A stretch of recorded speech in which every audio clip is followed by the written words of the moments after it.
ជាបឋមខ្ញុំបកណ្ណាសូមក្រាបថ្វាយបង្គំប្រជុំ3នៃបត្រីរដ្ឋដែលជារតនដបដងឧត្តមដោយសេចក្តីគោរពនិងសេចក្តីជ្រះថ្លាយ៉ាងក្រៃលែងសូមនមស្ការបកណ្ណាជាម្ចាស់គ្រប់ព្រះអង្គដូចជាសូមធ្វើសេចក្តីរាប់អានចំពោះបងប្អូនទាំងអស់នេះគឺជាទីសក្ការៈបូជានៅថ្ងៃវិសាខបូជាដែលស្ថិតនៅក្នុងវត្តពុទ្ធរាំងសីហៅវត្តចាស់ស្ថិតនៅក្នុងភូមិតាពាំងផលិតឃុំតាពាំងឫស្សីស្រុកកំពង់ស្វាយខេត្តកំពង់ធំដែលវត្តពុទ្ធរាំងសីក្នុងថ្ងៃនេះ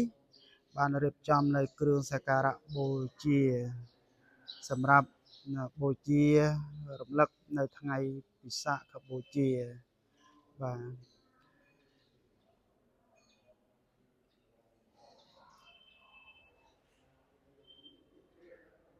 សូមជម្រាបជូនបងប្អូនទាំងអស់គ្នាថានៅថ្ងៃវិសាខបូជាថ្ងៃនេះគឺប្រពធ្វើនៅម៉ោង4ទៀតនៅម៉ោង4ល្ងាចដែលដឹកនាំដោយព្រះអង្គគ្រូព្រះប៉ុណ្ណធម្មវេទីបណ្ឌិតមនវិមានប្រជាគណៈគណៈកិត្តិយសនៃប្រជាណាចក្រកម្ពុជាលើកដឹកនាំញោមញាតពុទ្ធបរិស័ទទាំងអស់ប្រពធ្វើពិសាខបូជានៅវត្តពុទ្ធរាំងសីអនុញ្ញាតគោរពអញ្ជើញញោមញាតទាំងអស់គ្នាមកប្រពធ្វើពិសាខបូជានៅទីនេះទាំងអស់គ្នាទៀតណាបាទ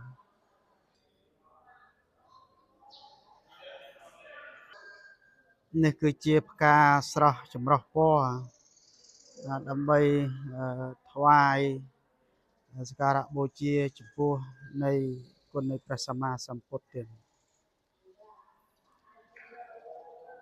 ប្រគិនបុណ្យនិង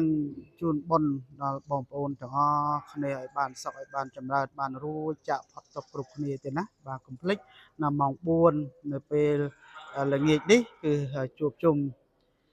ពុទ្ធបរិស័ទបងប្អូនទាំងអស់គ្នាទៀតណាសូមអនុញ្ញាតគ្រប់អញ្ជើញទាំងអស់គ្នាទៀត